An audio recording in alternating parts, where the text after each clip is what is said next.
1953, The Little Red Caboose. The Little Red Caboose always came last.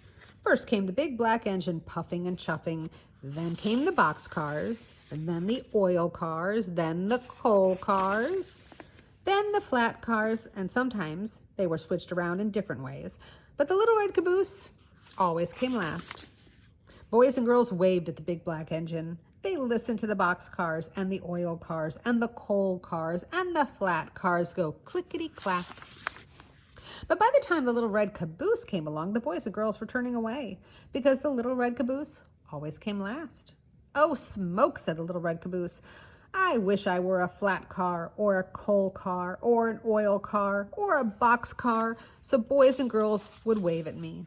Oh, how I wish I were a big black engine puffing and chuffing way up at the front of the train. But I'm just a little old red caboose. Nobody cares for me." One day the train started up a mountain.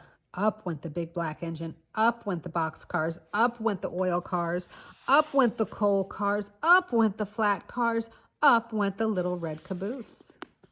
"Hang on tight, little caboose," called the flat car. "This is a long, tall mountain, and you are the last car on the train." "Don't I know it?" sighed the Little Red Caboose. "Poor me." The train went slower and slower and slower. Soon it was hardly moving. It looked as if the train could not get up the mountain. "Look out, little caboose," called the flat car. "The train is starting to slip back down this long, tall mountain." "Not if I can help it," said the Little Red Caboose. And he slammed on his brakes and he held tight to the tracks and he kept that train from sliding down the mountain. And then, bump, the Little Red Caboose felt something push up from behind him. It was two big black engines. They pushed the train up to the top of the mountain. "We couldn't have done it without the big black engines if it had not been for that Little Red Caboose." Everyone cheered, and the Little Red Caboose nearly burst with pride.